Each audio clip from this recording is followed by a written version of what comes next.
My hands were trembling as I held the silver-wrapped gift box.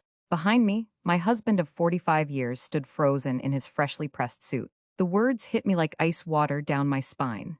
Mom, Dad, you're not invited. This is my day, please leave. She had no idea we could cancel everything with a few phone calls. By sunset, her perfect wedding would begin falling apart piece by piece, and our daughter would finally learn what happens when you throw away the people who spent their entire lives loving you. The venue contract has your name on it. Richard whispered beside me, his voice shaking with disbelief. I nodded silently, still staring at Olivia's face. Cold, blank, almost annoyed. How had we raised someone capable of looking at her own parents that way? Earlier that morning, I had stood in our hallway smoothing imaginary wrinkles from my pale blue dress, while Richard adjusted his tie in the mirror. Do I look okay? I asked. He smiled softly. Beautiful as always, Margaret. On the hallway table sat the silver box containing my mother's necklace. Antique silver and pearls. 3 generations of Wilson women had worn it on their wedding days. Olivia used to beg to play with it as a little girl. When I get married, it'll be mine, she'd say proudly while twirling in front of the mirror. I had polished it carefully the night before, imagining her smile when she opened it. Now she wouldn't even touch the box. The drive to Lakeside Gardens had been full of memories. Remember those terrible Thanksgiving handprint turkeys she used to make? Richard laughed. The ones she insisted we keep on the refrigerator until they practically dissolved. For a little while, we had simply been parents excited for their daughter's wedding day. We arrived at the venue just before 3 o'clock. The estate looked exactly as Olivia had envisioned it. White roses everywhere, blue hydrangeas lining the aisle. String quartet music drifting across perfectly manicured lawns. $32,000 for the venue alone. Every contract had our names on it. Every payment had come from us. Richard had withdrawn money from his retirement fund because Olivia wanted something elegant. We had done it gladly because that's what parents do. A young coordinator with a clipboard approached us. You must be Mr. and Mrs. Wilson. Olivia asked me to bring you to the bridal suite. I remember smiling. I remember clutching the gift box tighter. I remember thinking my daughter was probably nervous. God, I was stupid. When the bridal suite door opened, Olivia stood there in a gown I had never seen before. Not the dress we had chosen together months earlier. This one was dramatically more expensive. Beading across the bodice, hand-sewn lace, cathedral-length veil, for one brief second. I felt overwhelming pride, my daughter. Beautiful, grown, then I saw her eyes. No warmth, no happiness, just irritation. Mom, Dad, her tone was clipped and formal. What are you doing back here? Richard frowned. We wanted to see you before the ceremony. I extended the silver box and give you something.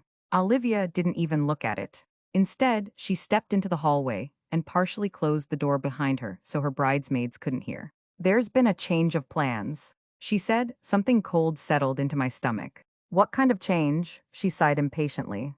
You're not invited to the ceremony or reception. I blinked. For a moment, I genuinely thought I had misunderstood her. What? This is what Tyler and I want. She continued calmly.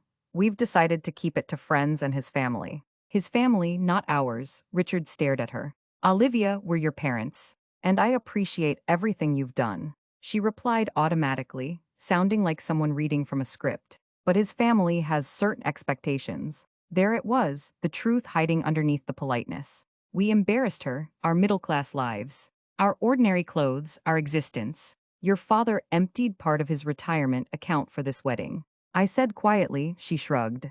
And I said I appreciated it. No emotion, no guilt, just entitlement wrapped in politeness. Then Tyler appeared beside her. Expensive suit, perfect hair. The kind of man who calculates your net worth while shaking your hand. Everything okay? Olivia nodded.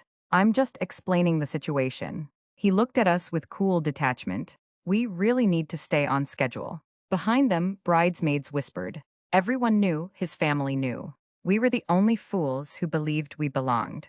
You should leave now, Olivia said. The planner can show you to a side exit so you don't disturb the guests. She wasn't upset.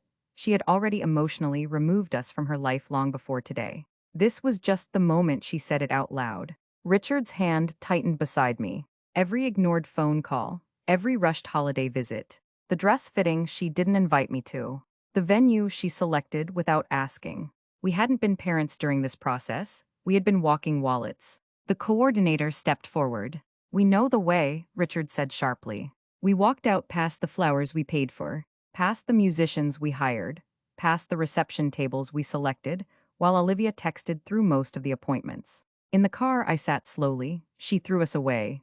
I whispered. Richard gripped the steering wheel. We spent our whole lives loving her. He said hoarsely, then something inside me hardened. Drive, I said quietly, anywhere with Wi-Fi. 20 minutes later, we sat inside a small cafe off the highway. I wrapped both hands around cold coffee. For 45 years, I had been the forgiving one, the woman who excused bad behavior because family matters more. But family only works when love moves both ways. And for the first time, I realized our daughter loved us only when it benefited her. I met Richard's eyes. Cancel everything, he nodded. The venue manager answered. I need to cancel the wedding. Silence, then confusion, then panic. But guests are arriving, I understand. The bride is about to walk down the aisle. I understand that too. I gave authorization codes, contract information, payment details. Richard called caterers, florist. The band, no screaming, just quiet finality. You don't get to erase people while spending their money. Within 30 minutes, my phone exploded. Unknown numbers, finally Olivia. What did you do? She screamed. You told us we weren't invited. That doesn't mean you cancel my wedding. Actually, I said softly, it does. You're ruining my life, I laughed then. Not because anything was funny, but because we had spent decades protecting her from consequences. And now, faced with just one, she collapsed immediately. You ruined this yourself, Olivia, I hung up.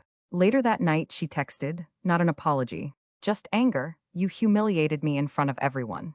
I stared at the screen for a long time before typing back. No, Olivia, you humiliated yourself. We simply stopped protecting you from it. Then I turned off my phone, for the first time in years. I stopped waiting for my daughter to love me properly. And that was the exact moment I started finding myself again.